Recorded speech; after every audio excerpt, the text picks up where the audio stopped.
Oi pessoal, tudo bem? Aqui é o Gustavo Strobel e hoje eu vou contar um caso que aconteceu essa semana aqui no escritório, que foi uma entrevista com o CEO de um escritório de imigração para os Estados Unidos, na verdade de uma consultoria, de imigração para os Estados Unidos, cujo CEO não conseguiu o EB2NW para ele, apesar de ele ter um ótimo currículo, apesar de ele ter sido um diretor de multinacional. Ele procurou a gente não para os Estados Unidos, mas por causa de Portugal. Nós temos um escritório em Portugal, nós trabalhamos com visto Gold para Portugal, e ele fez uma sessão inicial comigo, e no meio dessa sessão inicial, eu estava conversando sobre Portugal inicialmente, e ele começou a falar que, perguntei para ele o que ele fazia, ele falava que ele trabalhava com imigração para os Estados Unidos. Eu fiquei um pouco surpreso, Eu falei assim, interessante, eu também trabalho com imigração dos Estados Unidos, mas eu acho que como ele não tinha ouvido falar de mim ainda, porque eu não sou tão famoso, porque eu não pego o dinheiro dos meus clientes para comprar carro Tesla ou contratar estrela da Globo, Acho que ele não tinha ouvido falar de mim ainda. Daí ele começou a contar a história dele. Ele tem um escritório de EB2NW, só EB2NW. E ele vende por $18 mil ou $19 mil, parece. E é engraçado porque ele estava fazendo a sessão comigo para entender como funcionava a imigração para Portugal, para ele montar o escritório dele em Portugal. Eu percebi isso, mas não tem problema, Ele pagou o valor da consulta, da sessão, então a gente estava conversando. Mas o mais engraçado foi que eu tentei passar para ele, tentei falar para ele que eu também entendia um pouco de EB2NW, E ele começou a falar assim, não, veja bem, é uma questão de sorte.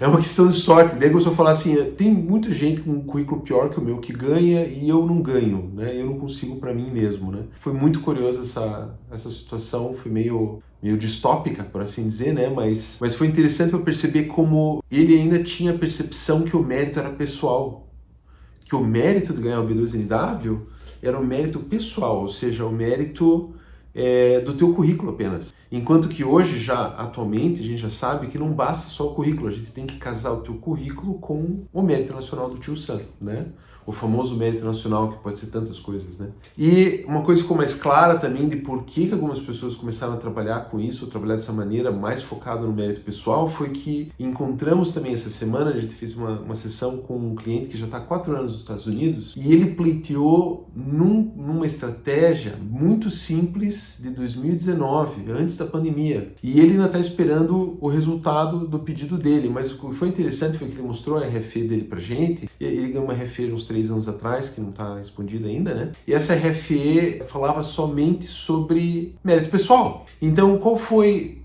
a conclusão que a gente chegou? Que até 2019, esses casos que foram pedidos efetuados em 2019 até eram aprovados com mais facilidade no Personal Plan e no Professional Plan, porque as RFEs que a gente tem nessa época não mencionam a palavra Endeavor. Se a tua RFE mencionar a palavra Endeavor, é que o oficial quer mais provas de mérito nacional em Matter of Dinosaur. Tem um texto na internet. É vago, é complexo? É o que temos, É o que eles usam. Eles não querem deixar muito específico também, para eles poderem manter a descrição deles aberta, para eles aprovarem quem eles preferirem também, Então, essa semana foi bem interessante, porque apareceram mais evidências de que no passado, pré-2020, Personal Plan, Professional Plan prova mais, e também de que você pode ser um dono de uma consultoria, o seu consultor de EB2NW não conseguir provar para si próprio, É um pouco triste isso, mas aconteceu, Foi uma curiosidade engraçada da semana aí. Então é isso aí, gente. Se vocês quiserem conversar mais com a gente sobre como está hoje, em 2023, o EB2NW, vem falar com a gente. Esse ano eles mudaram um pouquinho as porcas que eles apertam lá, as porquinhas que eles querem apertar. Mudou um pouquinho como eles estão avaliando os casos. Marca uma inicial para a gente e se atualize de como os oficiais estão usando sua descrição para aprovar o EB2NW em 2023. Obrigado.